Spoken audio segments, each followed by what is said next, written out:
Hello everybody in YouTube land and welcome to another How to Win video. Today we're going to be talking about understanding jank and gimmick decks and how to build them. This is something that I'm gonna call out the situation that saw this video. Travis saw a bunch of users on our Discord channel talking about a card. I don't remember what the card was, what they wanted to build around, but then Travis was like, we're going to make a video talking about the best way to build about jank and gimmick decks. So that's what this is here today. That was like a year ago, man. It was a very long time ago. Yeah, we have our backlog for videos is so huge here. They're just going to keep coming and they won't stop coming. Let's dive in with the first question. I'm going to pose this to kind of the group, which is what makes a deck a jank deck? So I'm going to start with you, Travis, because you probably have the most rigid definition of this. A jank deck is a deck that is built to try and make use out of a card that is generally considered subpar. A card or strategy that is generally, like, bad. Or at least not good. Bryn, your turn. What do you think, Bryn? What makes a deck a jank deck? Just a deck that Bryn builds. Alright, so I think on the alignment chart of what could possibly be defined as a jank deck, Travis's view of this espouses like chaotic evil or chaotic neutral. Like a jank deck is anything that's not playing the optimal set of cards. That's not true. A jank deck can be like you can be playing suboptimal cards, but like you should try to play the suboptimal cards as best as you can. All right, we'll give you lawful evil then. Is that better? Yes. Excellent. Thank you. Yeah. I don't know. To me, a jank deck could be just about anything. Like, I pretty much don't build decks that aren't trying to use weird or bad cards to have a positive effect on the game. You know, taking something like the Springfield and trying to make it do something. That's a jank deck. Yeah. It's gonna be playing Leo Anderson sled dogs. That's a jank deck. Yeah, that is a definite jank deck. Yeah. Like, what about the deck building decks that we do? Are those jank decks or are they just bad? No, they're perfect. Yeah. I don't know if you saw, but the last time we tried to run them, we got 6 cultists. Yeah, it was our only time. Like, we were 6 for 6. Perfect cultists. Those decks are clearly perfect. Because I had a big pile of experience in them, but hey. Yeah. We won't worry about that. We're not concerned about that here. No, pretty much anything out of the live deck building series. Yeah, like we're not here to build good decks. We're here to build weird, fun decks. Yeah. And most importantly, have them still function. Yes. For me, what makes a deck a jank deck is it's kind of closer to like Bryn's, where most decks, I think, end up having a janky element. So not every deck you're going to build is a jank deck, but when you're trying to go deep in on something to make it work, and also this is kind of like what Travis said too, when you're trying to go deep in on something that requires a lot of pieces to set up, that's when your deck gets a little bit janky. But I think even decks that Travis builds, he usually has like a janky piece of it. He's like, this is kind of fun, right? But a jank deck is ultimately just focused around something that requires a lot of work or a lot of pieces, or you have to like enhance other sides of your deck with other cards to make it start functioning. Like, you're like, I'm going to get these sled dogs into play, but I need to have this Rod of Animalism to get it, and I need to have all 4, and I need to also then get my teammates to run teamwork so I can take their sled dogs. That's like, it's like the start of jank, and then it's like you go down into the valley of jank, right? There's levels of jank that can exist. Man, if I ever get you guys to run sled dogs so I can try to take them from you. I'll do it. Man. I'll do it. I'll try to build like a 10 or 12 dog pile. We should do it. We'll do it when we play Arkham. But this is not. I mean, this is also, most of our How to Win videos are pretty serious, but jankiness is kind of fun. So we are going to kind of have a bit more riffing on this one. But I think yes, like The reason this video is here is because succeeding at the game is fun. Yeah, like exactly. it's not fun to sit down and like you're like, oh, I'm gonna play with this weird card, and then it just can't perform and you lose. That's not fun for you. It's not fun for people you're playing with.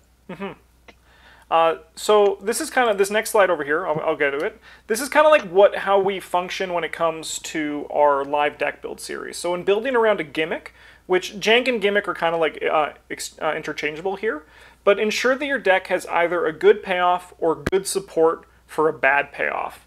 The first example we have here is we're going to be doing around Shotgun, which, Travis, I'll let you explain this one because these were your examples here. So I'll let you take the lead on this one. Yeah, so like a bad payoff plus good support. This is like the optimal way to build a jank deck is where you have the card that you're trying to make work. In this case, Shotgun is like it's not the best two-hand weapon you can pick.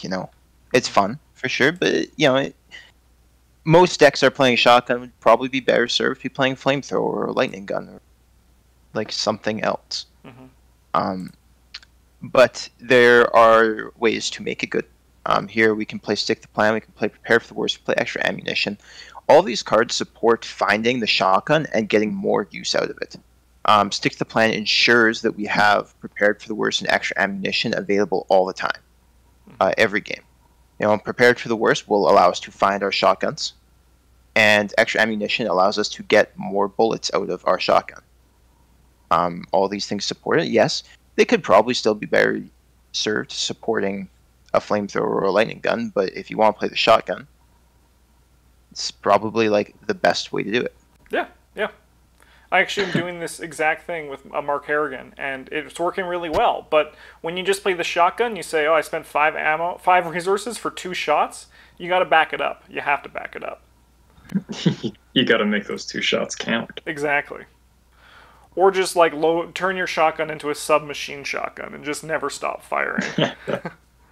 Next one here is actually, I'm pretty sure Bryn has suggested this exact thing.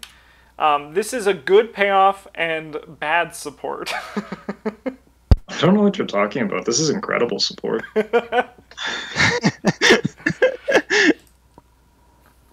Travis, I'll pass this to you again. Okay, yeah, I intend for this one to be like the middle of the road one, where like you have your good card, you got your Flamethrower, and then you're playing like you could just play Stick the Plan and Extra Ammunition to get more shots out of it, or you could spend more experience on other experience on Well Maintained, and like find a way to get Active Desperation into your deck, unless you're playing exactly Mark or Tommy. And like they can throw your Flamethrower at them and just pick it back up, and it doesn't really help you find the Flamethrower. It doesn't like make the Flamethrower work better because it doesn't need to. Yeah, this is kind of what I was talking about for how a deck can have janky elements. Like, you just put your Flamethrower in your deck, and this gun's gonna kill things very well. But then you can be like, hey, what if I threw my Flamethrower at somebody to reload it, essentially, right? And then that's where you kind of get like the silly part of a good thing, right? Yeah. Next one here is we have the bad payoff and the bad support. So this is Will Yorick. This is Blessed Will Yorick. With using the Blessed Blade to fight and having such things as the only ways to get Blessed tokens in the bag being Keep Faith and Holy Rosary, which realistically are like the ways that he gets Blessed tokens in the bag. Yeah, so this isn't saying that Blessed Will Yorick is a deck. I think that anyone who can play like Ancient Covenant and Holy Rosary has a pretty solid deck. But this is like strictly with the intention of you want Blessed Blade to be your primary weapon. Yes. Your ways of doing extra damage are inconsistent. You're not going to be able to always have the Blessed tokens in the bag when you want them. You're not going to be able to like draw them when you need them. So it's like if you imagine the sort of janky cards your deck being a negative and the good cards being positive. When you have a negative payoff and a positive support, you still end up even. When you have a positive support and a negative payoff, No, other way. Yeah, vice versa. Got myself good. Yeah. Negative support and positive payoff. Then you still end up even. But if you have negative support and negative payoff, you just get double negative, and it's not positive. Yeah, so like even just with Blessed Yorick, if you just replace that Blessed Blade with like a weapon that was good, Yeah, and and then like just keep use faith with a different card. use the Covenant, Holy Rosary, and then Favor of the Sun is especially good with Will Yorick, right? It's just basically like endless plus twos if you once you get it going. Assuming you can keep putting stuff in, which you probably can with the Holy Rosary. You mean endless auto succeeds? Yes, endless auto succeeds. It's true, yeah. Plus twos that don't stop. Yeah. So, like, this is a way that it's... You look at an archetype, and choosing the Blessed Blade is, like, the big mistake here. Because... Yeah, like your support for it is shaky, and the payoff is not good enough to justify the shaky support. Yeah. Yeah. I think if you are running the Favor of the Sun pile, like the Blessed Blade is not a terrible choice as a weapon because you can use it to continually pump more tokens into the bag on command. Mm-hmm. But Kinda, but like the Blessed Blade should not be your payoff. It should be your, like, offhand weapon Like to yeah, help this it go. is Yeah, something you're also to try and kinda make the thing work. Yeah. you're also kind of neglecting Yorick with this build. Like if you wanted to play this deck, you'd be so much better off playing like Tommy Muldoon. The only thing Will really gets out of it is he can recur the Blessing of the Sun thing. Mm-hmm. Yeah. All right. So when it comes to building around cards that you might want to build around that are like, as Travis said, the shotgun compared to the lightning gun, right? The question you're going to have to ask yourself is, when is this card superior to other cards? So what is cases for when this would happen? Like when you're looking at, like, apart from just even, hey, I want to build around this card because it's fun, are there any other reasons that might push people to do this? To try to build around these fun combinations. This is the sort of thing that happened a lot when Brennan used to play Magic regularly. And he would come up with a deck idea, and he'd be like, oh, this would be so cool, you could do this. And then, we'd run through the checklist of what decks does it beat, what decks does it lose to, and a lot of the times the answer was, so your deck is just worse than this other deck that already exists in every way. Yeah. And some of them weren't, for sure. They were cool. No, you're not wrong. But, like, this is kind of damning when you look at something, you're like, this does nothing better than something else. Like, Shotgun, you can blow apart a big enemy in theoretically less actions than the Lightning Gun can. And that's where it shines. Yeah, it does also have 2 punch icons instead of a punch in a book. Oh, we got Costs that. 1 resource less and, like, costs 1 less XP. So, like, it does have an exploitable niche. Yeah, so I think actually that segues really well into our next slide here, where how can I set up these situations where I can take advantage of it? So well prepared, for example, with the shotgun, means that you now get +2, so you get +5, which is the number you're aiming to succeed by to take full advantage of the shotgun. And then there's something like Eat Lead you can also use. You probably like don't want to use your shotgun ammo for it if you can avoid it, but like if you have like a sidearm with a bandolier, like a Colt 32, or the No, it has to 32 be from the asset that you're using. But the Yeah. Eat Lead, like, it's fine if you're using a shotgun as a boss killer, because you already probably are playing cards to give it more ammo. What's, like, spending 2... If you play extra ammunition on it, you have 5 shots now. What's spending 2 ammo to ensure that your shot hits for maximum damage? Very fair. And there's better ways to do that, especially if you have someone at the table playing purple or something like that. It's just, this is the blue one. Yeah.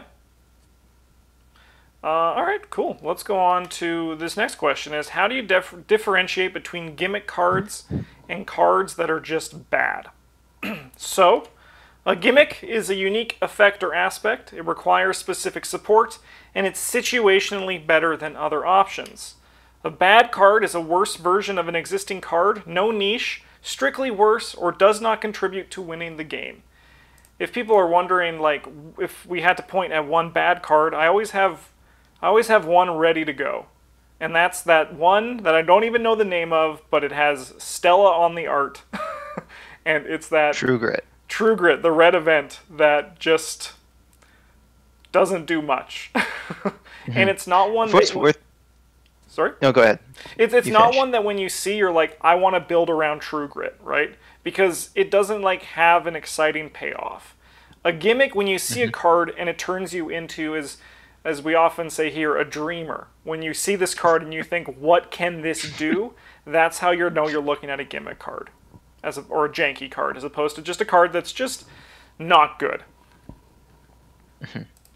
Strictly is in quotation marks because there's lots of cards that you could like make some pedantic argument for where you're like in this very specific situation during this one scenario.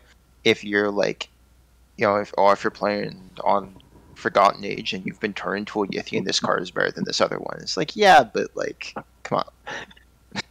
I'm very good at that. You are very good at that. Bryn, this is actually something I want to ask. Quotation marks here. This is something I want to ask to get your insight on this one, because I actually view this is here. So in our live deck building series, Bryn is the mastermind for that series, and he comes up with all the deck ideas. But there was one we did that you did not like, which was Werewolf Daisy. And I'm curious, like, with what makes that one, like, not click for you like the other ones did. Because this is like seeing you differentiate between gimmick and bad. All right, so there's a couple of things that I don't like about that Werewolf Daisy deck. The first of which is that it's not even the best way to make Daisy fight good. Mm-hmm. Like, there are other options, and they are mostly better. There's all kinds of tomes that do... Yeah, I mean, like, firstly, you could just play yellow cards that fight. Secondly, in order for this to work, it's mostly an access, like a limited access thing, right? Like, you can't be sure that you're even going to get the werewolf card. Mm-hmm. So building the deck is like, you're entirely reliant upon playing the scenario that the weakness comes from, and also getting the outcome that gives it to you. Yeah. Right. So to me, that's a huge part of it. And then secondly, she's just like, it's not that good, Yeah. Like, it's not. Would you say that it is a bad deck, Bryn, instead of a good deck? It is entirely a bad deck. Like, if you want to build a fighting Daisy deck, you should do it with the tomes that do damage. Mm-hmm. Right. Like, that's the way to go about building something weird like that. Yeah. As opposed to this, like, check it out, I gave my guy 5 punch, but also I only get to play purple and yellow cards. Yeah. That makes sense. Cool. I appreciate the insight. Yeah. So, punch is like where you want to start. Yeah, right. Like, end up. it's just like, I don't dislike the idea of the Curse of the Rougarou as or whatever it's called as like a gimmick piece. What I dislike is the fact that we can't actually exploit it in any way. Right, like, sure, we get to play it 5 punch, but that didn't do anything. Yeah, and I suppose this also goes with what was said earlier, where when you're building around a gimmick, you want it to be, you want your gimmick to be as consistent as the gimmick can be, and just hoping you draw one card from your deck does not gimmick make good. Yeah, I mean, like, on the plus side, you are playing yellow, so you can just find it. However, that being said, if I was going to build a gimmick deck around that card, I would be playing Calvin or Preston for sure, 100% of the time. Oh. If you want to play no character man, you could do it better. I think, like, those two make, like, reasonable use of that card. Yeah, it's like, I don't like it as a build around, because it's you might build your deck around it and then be like, oh shit, I didn't even get it. Yeah, and then you're like, I've done nothing. Like, cool, I've built a bad deck. Yeah. Sick. All right. Well, Travis has 2 examples of some cards that can work together. So I'll pass these ones to you, Travis. For the first one is a 32 Colt and some... What is this? What does this guy do? Morning Shot? No, just this whole... I'm just passing this slide. Okay, yeah. So, like... Just to, like, as an evaluation exercise, we have the level 2 Colt here, which normally isn't, like, a good weapon for most investigators because it doesn't give you a bonus to your punch. It does, however, come with 6 ammo, which is great, and it costs 2 money to play, which is kind of ridiculous, and also only takes up 1 hand slot. The upgraded... Honestly, how many guns this game cost 2 money, dude? When I was making this slide, I was like, this is 2 money and not fast? Yeah, and it fits for 2 punch, dude. But yeah, and you can, like, use a lightning bolt. You can spend a 3rd resource to pick it up to replay it, and effectively refill it. And the thing that this brings over other guns is it's a cheap way to generate lots of ammo for the use of cards like Warning Shot and E-Lead. If this is going to be if you just want to kill monsters, this probably isn't the best option for you. But you can make this work. You can play well prepared as well to give you +2 punch when you're using it, and then it's like a real gun. For non-Mark Harrigan investigators, you can. And you can use it to abuse cards like Eat Lead and Warning Shot. I am a huge fan of this gun being played with bandoliers and boxing gloves. You would. Yeah. You would. I love that. Especially in Nathaniel Cho. It makes him the greatest boxer in the world. Oh, yeah. They show up to fight you, and you just shoot them in the leg, and they're like, oh, God. That does sound pretty sick. Next one here is we got Barricade 3. Travis, I'll pass this to you again. Yeah, so like this card, you're looking at it attached to your location. I'll read it out for the people at home who probably don't know what this card does. Attached to your location. Non-elite enemies cannot move into or spawn at the attached location. Each time an enemy would spawn at the attached location, you spawn at a connecting location instead of able. And then the barricade stays in play until an investigator leaves the attached location. Then you have to discard it. So this makes you effectively immune to non-elite enemies, provided that you don't ever need to leave your location. So in yellow, it's a level 3 yellow card. We're going to probably be playing a primarily yellow investigator if we want to play this. So like, what sort of cards could we play that we could use with this? Cards like the 5 experience one from Dunwich that I can't remember the name of, that lets you discover a clue from each revealed location. You could have someone who's maybe really good at evading, like Finn or Rita run around and flip all the locations, and you just suck all the clues off that. Or the other card that I'm blanking the name on that lets you discover clues from a connecting location. So it's Decipher Reality, and the other one is Seeking Answers, I think? Yeah, you got it. Yeah. Thanks, Justin. Also very strong with investigator like Luke Robinson, who can just plop this down, sit in that location, and use his ability to play events so he was at connecting location. Unfortunately, he can't play this card. Oh, you're right. Someone else can play it, though. But Min can play it, and there is the whole Hacker Min thing, the Hacker Minty fan, because she can help people from anywhere once she gets her thing out, and she has secret card draw, so it's pretty easy to get that going. Yep. Rex also plays okay with this, where he can get play cards allowed to investigate other locations, and then if he succeeds by enough, still get clues off the location he's at. There's probably a real Dirt Joe Diamond deck that you could put together where you use this card in Warning Shot to shuffle all the enemies into a location that is pinned by the one you're in, and then just be like, don't worry guys, I got this. Yeah, just put up a barricade. I'll just stay here for a while. Yeah, just pin him in the corner maybe on some scenarios. That'd be cool. That would be, yeah. Yeah, see, that's the kind of stuff that gets the old brain juices churning. Yeah. Alternatively, this requires 2 different investigators, but you play with this card and the Springfield, or a weapon with the telescopic sight. Oh yeah. So then you can just sit there and be like, no, you can't come in here, but I'm gonna kill you. Yeah, you can shoot over the barricade. Even with the magic bow, boom, that'd be sick. Yeah, that would be sick. Cool. So see, this is how we think when we see these cards. Yeah, no, and this is also why some people, especially early on, you might get the impression, especially sometimes the way. But Travis, he's just playing a character on this show. He has to be the grumpy guy. It's his job. But there's nothing wrong with building around janky stuff. Just when you want to build around jank, the most important question you need to ask yourself is, how can I make this impactful? This game is a difficult game. It requires you to constantly be progressing the game. So if you want to build around jank, you want to make sure that you are building in a way that impacts the game. So we have some tips for this. Play to this card's strengths, or make good in-game decisions. Travis has an example here from actually one of our videos, which you'll find in the description, where Travis played one of our janky decks from our live deck building series. It was one of the decks before we really before Bryn got full control, and like once it was only like episode 2 before. Then next it was like, all right, hear me out. Christmas Carol Preston, which I think still kicked butt.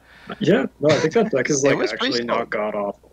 Yeah, no, I honestly I was It's, like, actually pretty workable. surprised with how good it was. Yeah, no, that deck was much more functional than I thought it was going to be. I had pretty low expectations for that one. Let me tell you. But this is an example in that playthrough, which you can watch in the description. Travis made a decision with his deck that it would be better spent not trying to progress the mission in a certain way, but instead just wait for the big bad to show up and then just literally nuke him out of the sky. Feed it to it. Yeah, just hoard all the extra bullets and all the resources I could, and we killed it. I killed it in like 2 or 3 actions. Yeah. And then next thing is play cards that make it shine. Play it in a strong shell. So this goes with what we were saying, that if you want to, if you're going to have a tougher card to build around, make sure the support for it is good. Easy. Repeating what we said earlier, but it's important to say. Yeah. If you haven't, you should check out our Edge of the Earth playthrough. Assuming that's started to come out or has come out. Yeah. Time works weird in YouTube. Yeah. Yeah, we're never really sure what's happening. I don't really know what's going on. But Travis and I have a pretty solid janky. Oh yeah. Yeah. Yeah, that one has that part hasn't come out yet, but it is really exciting. Yeah, it's like probably in part 4 or something. I don't know. Stay tuned. Yeah. Yeah, it's one of the scrubbiest things I've ever heard. All right. One last thing we're going to talk about here, as per Travis's request. This was added in your latest update of the script for this one, but let's talk about Versatile. Yeah, Versatile's a bad card, dude. Don't play it. We actually talked about this in another video somewhat recently, right? Yeah, the one that came out, the one that comes out tomorrow on recording, but 2 days ago when this goes live. So the list video where we have cards that make Travis angry, Versatile comes up in that one. And we talked a bit about that here, and then in that video, I talked about you should watch this video, which was in the past. I know it's crazy, YouTube time's nuts.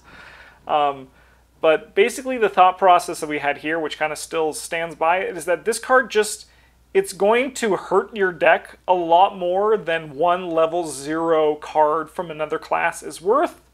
There are exceptions to this rule. One that was very notable was Harvey Walters, where Travis used it to grab a Deny Existence, which basically just he held to defeat his weakness.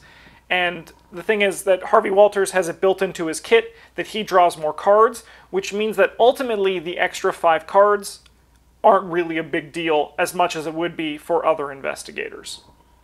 Even other Seeker investigators, it hurts Harvey a lot less than them. Yeah, I do think this card has ohms, but you need to be making sure that whatever you're buying off color is worth the extra work that this card is going to make you do. Yeah. Right? So, like, maybe you're buying an off-color tactic or supply, and you have a stick to the plan. And you intend to sit that off-color card under stick to the plan every time. All right, that might be worth it. It depends how powerful the off-color card is for you. Yeah. If you're playing a, I don't know, 60-card Mandy deck, or 50-card Mandy deck, the extra 5 cards barely count. Yeah. Correct. It's much different than adding 5 cards to a 30-card deck. And this can be something, too, that you might be, as you're looking at cards, you might be like, why aren't we talking about a card like, I think it's Ancestral Knowledge, where you have to increase your deck size by 5, and you need to have a certain number of skills. The difference between that and Versatile is the fact that good. It's good, and it takes 5 cards out of your deck at the beginning of the game and puts it under it. So it's not actually increasing your deck size, it's just giving you more of what you want to be doing. So that's why we don't talk about that one like when we would talk about Versatile a bunch on the channel. Yeah. Yeah, Versatile could also not be terrible in either an Underworld support deck where you're just playing 30-card Singleton now, but you get an off-color card. Yep. Or a what's the red one called? Short Supply. Short Supply, where you mill yourself 10 at the beginning of the game. So you're already shorting the number of cards that are actually in your deck, so the extra 5 cards hurt you less. But you could also use Versatile to make sure that you aren't running out of cards and having to shuffle your discard pile back into your deck if you intend to abuse your discard pile. Yeah. So Yeah, no, this card, like, there are places to play it, but 99% of the time I see someone say that they should play it, or they are, it's like you're gimping yourself. yeah. Yeah. Sick. Hey, wouldn't Yeah, it be cool if I had to walk around with a crutch all the time, and then Oh, everybody you'd else be is like yeah. House. Yeah. I do see people talk a fair bit about using this to play with what's that precognition card? Premonition? Yeah. That's what it's called. Really? To play with that card in Wendy Adams, because it's like kind of broken with the amulet and doesn't function as you might expect. You kind of just get to play it forever. And like, sure, that's cool and all, but like, how many games in a row do you want to play that before it starts to get boring? Yeah, like, and there also, are broken things that you can do with it by adding cards together in a combination that the designers didn't really intend. But if that's what floats your boat, by all means. and also just like Wendy's even just good without it. Yeah, we do often joke about how half of Wendy's cards could be blank and she'd still be good, and it's true. Yeah. It is. Like, the cards could actually do nothing. Yeah, she'll put like a Wendy deck, like 5 or 6 scenarios into Forgotten Age run, and it was just held fine. your own, yeah. Mm-hmm. All right. Red Investigators do some of the best work of playing jank decks because some of them, like Wendy and Pete, don't actually care what their cards do. So you can play all kinds of weird stuff, and like, if it's good, it's good, and if it's not, whatever. You get to redraw a token or ready Duke. Yeah, definitely. Yep.